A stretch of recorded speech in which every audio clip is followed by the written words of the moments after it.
एक STM officer अपनी सहेली की शादी में जा रही थी। उसने आम लड़की की तरह कपड़े पहने हुए थे, ना कोई सरकारी गाड़ी, ना कोई सुरक्षा, बस एक आम लड़की की तरह मोटरसाइकिल चला रही थी। जब वो हसनाबाद शहर के पास पहुंची तो आगे एक पुलिस चेक पोस्ट दिखाई दिया। वहां 3-4 पुलिसकर्मी चेक पोस्ट के बाहर सड़क पर खड़े थे।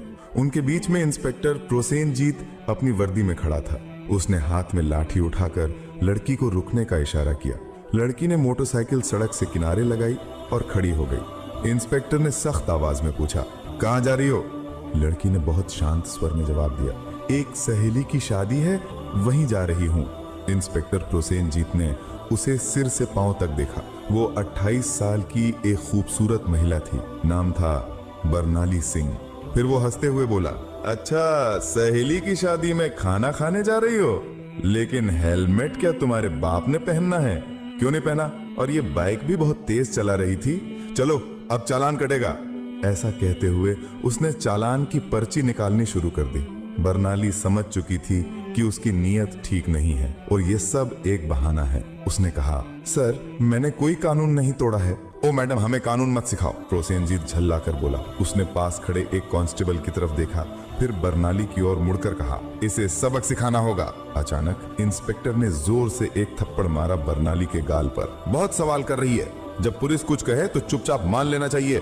बरनाली का सिर एक पल के लिए घूम गया, लेकिन उसने खुद को संभाल लिया। उसकी आंखों में गुस्सा साफ झलक रहा था। इंस्पेक्टर हंसते हुए बोला, अब भी इसकी आंखों में घमंड है। ऐसे कितनों को ठीक कर चुका हूँ, इसे अच्छी तरह से सबक सिखाना होगा। एक कांस्टेबल आगे आया और बोला, सर, इसे थाने ले चलते हैं, वहीं इसका इलाज होगा, तब समझेगी कि पुलिस से कैसे बात की जाती है। फिर एक और कांस्टेबल ने बरनाली का हाथ पकड़कर खींचते हुए कहा, चलो गाड़ी में बैठो। बरनाली ने झटके से अपना हाथ छुड़ाया और गुस्से में बोली, हाथ लगाने की कोशिश मत करना वरना अंजाम अच्छा नहीं होगा। इंस्पेक्टर और भड़क गया। उसने एक और कांस्टेबल से कहा, देखो इसका घमंड। कांस्टेबल आगे बढ़ा, बरनाली का बाल पकड़कर उसे खींचने लगा। बरनाली दर्द से कराह उठी, फिर भी उसने अब तक अपनी असली पहचान नहीं बताई थी। वो देखना चाहती थी कि ये लोग कितनी नीचता तक जा सकते हैं। इसी बीच एक पुलिसकर्मी ने गुस्से में उसकी बाइक पर लाठी मार दी और ऊंची आवाज में बोला, बड़ी आई साधु बनने वाली, अब तुझे खिलौना बना के खेलेंगे। बरनाली सिंह अब अच्छे से समझ चुकी थी कि उसके साथ क्या होने वाला है और ये लोग कितना नीचे गिर सकते हैं। इंस्पेक्टर की आंखों में गुस्सा भरा था।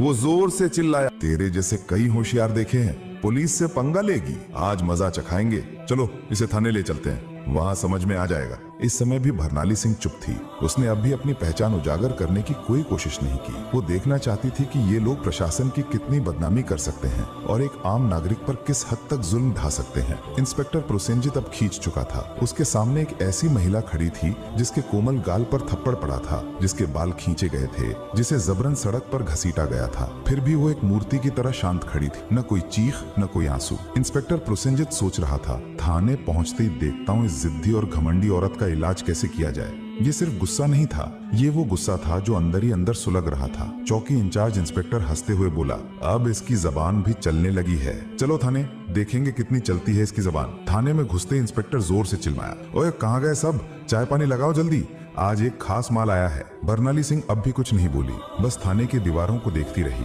वो देख रही थी कि ये लोग उन निरीह लोगों के साथ कैसा व्यवहार करते हैं जो कभी आवाज नहीं उठाते। तभी एक कांस्टेबल इंस्पेक्टर प्रोसेनजीत की ओर झुककर फुसफुसाया, क्या केस है सर? इंस्पेक्टर ने हंसते हुए कहा, अरे कुछ भी नहीं, स्पीड ब्रेक करो या हेलमेट का बहाना मारो, जो मन हो लिख दो, बस अनबर करना है और इसका घमंड तोड़ना है, ज्यादा सवाल मत कर। बरनाली सब कुछ सुन रही थी, लेकिन उसकी आंखें अब भी चुप थीं। मनो वो चाहती थी कि पुलिस की ये गिरावट खुद उनके ही मुंह से उजागर हो। इंस्पेक्टर कुर्सी पर बैठा, हाथ में पेन लिया और टेबल पर घुमाने लगा। फिर बरनाली की ओर देखकर पूछा, नाम क्या है, कहाँ रहती है, किसकी बेटी है? बरनाली चुप रही। फिर इंस्पेक्टर बोला, सुनाई नहीं देता, नाम क्या है तेरा? लेकिन बरनाली की चुप्पी अब भी पत्थर की दीवार जैसी अडिग। तभी इंस्पेक्टर ने जोर से मेज पर हाथ मारा, इतनी जोर से कि आवाज पूरे थाने में गूंज उठी। फिर गुस्से से चिल्लाया, सुनाई नहीं देता, नाम बता जल्दी।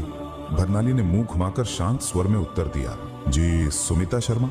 इंस्पेक्टर उसके चेहरे की ओर देखकर हंसते हुए बोला, हो, बड़ी चालाक लड़की है तू। झूठ बोलने में तुझे खासा तजुर्बा है, लेकिन याद रख, ज्यादा होशियारी महंगी पड़ती है। एक भी गलती की तो पछताने का मौका तक नहीं मिलेगा। फिर बरनाली सिंह को जबरदस्ती उस सड़ी हुई हवालात में डाल दिया गया जहां पहले से 2 कैदी मौजूद थे। उनमें से एक कैदी ने बरनाली की ओर देखते हुए पूछा, बहन तूने क्या गुनाह किया है? बरनाली ने हल्की सी मुस्कान दी, लेकिन कुछ नहीं बोली। अब वो बस देख रही थी ये पूरा सिस्टम कितना सड़ चुका है। अगर एक एसडीओ को बिना वजह अंदर किया जा सकता है तो आम आदमी की हालत तो सोच पाना भी मुश्किल है। अब वो उस कोठरी के कोने में बैठी थी, सब कुछ देख रही थी, सुन रही थी और हर एक हरकत को समझ रही थी। उधर इंस्पेक्टर प्रोसेनजीत एक झूठी रिपोर्ट बना रहा था। उसने आदेश दिया, इसके ऊपर चोरी और ब्लैकमेलिंग का केस ठोक दो, और फाइल पर हाथ मारते हुए बोला, चलो जल्दी। एक कांस्टेबल ने हिचकते हुए पूछा, लेकिन सर बिना सबूत? प्रोसेनजीत हंसते हुए बोला, इस थाने में सबूत लाए नहीं जाते, बनाए जाते हैं। कुछ देर बाद एक कांस्टेबल कोठरी में आया और बरनाली के कंधे पर जोर से हाथ मारा। तभी इंस्पेक्टर प्रोसेनजीत ने भी हाथ उठाया ही था कि तभी दरवाजे पर एक भारी कड़क आवाज गूंजी, रुको। सभी लोग घूमकर दरवाजे की ओर देखने लगे। वहां सीनियर इंस्पेक्टर संजय वर्मा खड़ा था। उसकी छवि बाकी अफसरों से कुछ बेहतर मानी जाती थी। वो अंदर झांका और महिला की हालत देखकर उसके माथे पर बल पड़ गया। उसने सख्त स्वर में पूछा, ये सब क्या हो रहा है? प्रोसेनजीत हंसते हुए बोला, कुछ नहीं सर, एक सड़क की औरत ज्यादा अकड़ दिखा रही थी, सबक सिखा रहा हूँ। संजय ने बरनाली को ध्यान से देखा। उसका व्यवहार किसी आम महिला जैसा नहीं लग रहा था। उसने पूछा, इसका अपराध क्या है? प्रोसेनजीत थोड़ा घबरा गया और बोला, अब सर चेकिंग में बदतमीजी कर रही थी। अब संजय को शक होने लगा। उसने बरनाली से सीधे पूछा, तुम्हारा नाम क्या है? बरनाली फिर भी चुप रही। प्रोसेनजीत हंसते हुए बोला, देखिए सर, नाम भी नहीं बता रही है। अब संजय पूरी तरह सतर्क हो गया। उसने सख्त आदेश दिया, इसे अलग कोठरी में रखो, अकेले। प्रोसेनजीत चौंक गया। लेकिन सर, संजय ने कठोरता से कहा, मैं खुद इसके पास रहूंगा। उसके आदेश पर बरनाली को एक और अलग कोठरी में ले जाकर बंद किया गया। वो कोठरी पहले वाली से भी ज्यादा बदबूदार और अंधेरी थी। बरनाली ने चारों ओर नजर दौड़ाई। एक कोने में एक टूटी हुई मेज पड़ी थी और पास ही एक जंग लगी लोहे की छड़। अब वो इस सड़े गले सिस्टम का असली चेहरा और भी करीब से देख रही थी। हर एक पल उसकी आंखें ये समझ रही थी, कानून अब सिर्फ फाइलों तक सीमित रह गया है। इसी बीच एक कांस्टेबल दौड़ते हुए आया और बोला, सर बाहर एक बड़ी गाड़ी खड़ी है। प्रोसेनजीत चौंक गया। पूछा, कौन सी गाड़ी? कांस्टेबल घबराते हुए बोला, सर सरकारी गाड़ी। प्रोसेनजीत तुरंत बाहर गया। गाड़ी के अंदर झांकते ही उसके होश उड़ गए। वो भागकर वापस आया और धीमी आवाज में बोला, सर। प्रोसेनजीत झुंझला कर बोला, क्या हुआ? कौन आया है? कांस्टेबल कांपते हुए बोला, सर कमिश्नर साहब आए हैं। प्रोसेनजीत का चेहरा फक पड़ गया। सीनियर इंस्पेक्टर संजय वर्मा भी सतर्क हो गया। अब मामला सीधे ऊपर तक पहुंच चुका था। कमिश्नर साहब थाने में दाखिल हुए। उनकी आंखों में गुस्सा साफ झलक रहा था। उन्होंने प्रोसेनजीत की ओर देखकर सख्त स्वर में पूछा, इंस्पेक्टर प्रोसेनजीत, ये क्या तमाशा चल रहा है यहाँ? प्रोसेनजीत घबरा गया और बोला, कुछ नहीं सर, एक छोटा सा केस है बस। कमिश्नर साहब ने टेबल से फाइल उठाई और ध्यान से पढ़ने लगे। उनके माथे पर शिकन आ गई। फिर वो कोठरी की तरफ झांके और बोले, ये कौन है? प्रोसेनजीत तुरंत बोला, सर इस महिला पर 420 और धोखाधड़ी का केस है। कमिश्नर ने सीधा सवाल किया, तुम्हारे पास सबूत है? फिर दोबारा बोले, कोई भी सबूत है तुम्हारे पास? अब प्रोसेनजीत पूरी तरह फंस चुका था। कमिश्नर साहब ने सीधे महिला की ओर देखा और पूछा, तुम्हारा नाम क्या है? और तभी पहली बार बरनाली सिंह ने हल्की सी मुस्कान दी और कहा, एसडीओ बरनाली सिंह। थाने में एकदम सन्नाटा छा गया। हर चेहरा पीला पड़ गया। प्रोसेनजीत के हाथ पांव कांपने लगे। बाकी सभी कांस्टेबल हैरान होकर एक दूसरे की ओर देखने लगे। प्रोसेनजीत के पैरों तले जमीन खिसक गई। जिस महिला को वो एक मामूली अपराधी समझ रहा था, वो थी वही अधिकारी जो पूरे जिले की प्रशासनिक व्यवस्था संभालती थी। वो कोई आम औरत नहीं थी, वो थी स्वयं एसडीओ बरनाली सिंह। जिस महिला को सड़क पर घसीटा गया था, जिसके बाल खींचे गए थे, जिसे थप्पड़ मारा गया था, जब ये सच्चाई सबके सामने आई, पूरे थाने में हड़कंप मच गया। सभी कांस्टेबल स्तब्ध हो गए। कमिश्नर साहब ने तेज गुस्से से भरी नजर से इंस्पेक्टर प्रोसेनजीत की ओर देखा और गरजते हुए बोले, प्रोसेनजीत, तुझमें इतनी हिम्मत आई कैसे कि तू एक सीनियर ऑफिसर पर झूठा आरोप लगाने की जुर्रत कर बैठा? प्रोसेनजीत कुछ बोलने की कोशिश कर ही रहा था कि तभी पास में खड़े सीनियर इंस्पेक्टर संजय वर्मा जोर से बोले, सर मैंने पहले ही कहा था कि यहाँ कुछ ना कुछ गड़बड़ है। अब प्रोसेनजीत पूरी तरह अकेला पड़ चुका था। तभी पहली बार बरनाली सिंह ने अपनी शांत लेकिन दृढ़ आवाज में सीधा फैसला सुना दिया, प्रोसेनजीत, अब तेरी नौकरी गई, तेरा सस्पेंशन पक्का और तेरे खिलाफ अब केस भी चलेगा। ये सुनते ही प्रोसेनजीत का चेहरा जैसे सफेद पड़ गया, सांस अटकने लगी। बाकी पुलिसकर्मी भी उससे नजरें चुराने लगे।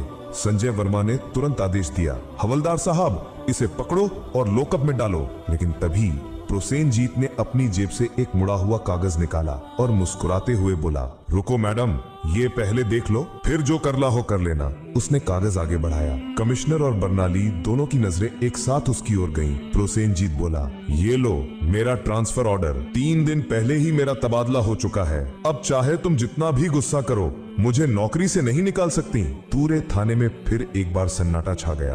बर्नाली ने वो कागज हाथ में लिया और ध्यान से पढ़ा। कमिश्नर ने संजय वर्मा की ओर तीखी नजर डालते हुए कहा, जाओ देखो ये कागज असली है या सिर्फ दिखावा। संजय ने कंप्यूटर रिकॉर्ड खंगाला और फिर सिर उठाकर बोला, सर ये असली है, लेकिन अब तक इसने नए इंस्पेक्टर को चार्ज नहीं सौंपा है। यानी अभी तक यहाँ का आधिकारिक इंस्पेक्टर यही है और सारे कुकर्म इसी के कार्यकाल में हुए हैं। अब इसे कोई नहीं बचा सकता। बर्नाली सिंह ने प्रोसेनजीत की आंखों में आंखें डालकर कहा, अब तेरा नया ठिकाना वहीं होगा जहां तू दूसरों को डाला करता था। कमिश्नर ने भी सिर हिलाकर उसकी बात पर अपनी मुहर लगा दी। जैसे ही 2 कांस्टेबल उसे पकड़ने आगे बढ़े, प्रोसेनजीत फिर से चाल चल गया और जोर से बोला, रुको मैडम, मैं अकेला नहीं हूँ। क्या आपको लगता है कि सारा दोष सिर्फ मेरा है? फिर वो थाने के बाकी पुलिस वालों की ओर इशारा करते हुए बोला, ये सब मेरे साथ थे, ऊपर तक सब शामिल हैं। इतना कहते ही कुछ पुलिसकर्मियों के चेहरों का रंग उड़ गया। सीनियर इंस्पेक्टर संजय वर्मा हालात को भांपकर एक एक करके सभी की ओर शक की नजरों से देखने लगे। बर्नाली सिंह ने शांत लेकिन दृढ़ स्वर में कमिश्नर की ओर देखते हुए कहा, अब इस पूरे थाने को साफ करना होगा, कोई नहीं बचेगा। कमिश्नर ने भी सिर हिलाते हुए कहा, जो हुक्म मैडम, अब एक एक करके सबका हिसाब लिया जाएगा। ये बात मुंह से निकलते ही थाने के भीतर बिजली सी गिर गई। थाने के बाहर कुछ पत्रकार पहले से खड़े थे। उन्हें पहले से ही शक था कि थाने के अंदर कोई बड़ा घोटाला चल रहा है। जैसे ही उन्हें खबर मिली कि पूरा थाना लाइन हाजिर किया गया है, उन्होंने तुरंत मोबाइल से ब्रेकिंग न्यूज वायरल करना शुरू कर दिया। उसी वक्त एक चमचमाती गाड़ी थाने के सामने आके रुकी। दरवाजा खुला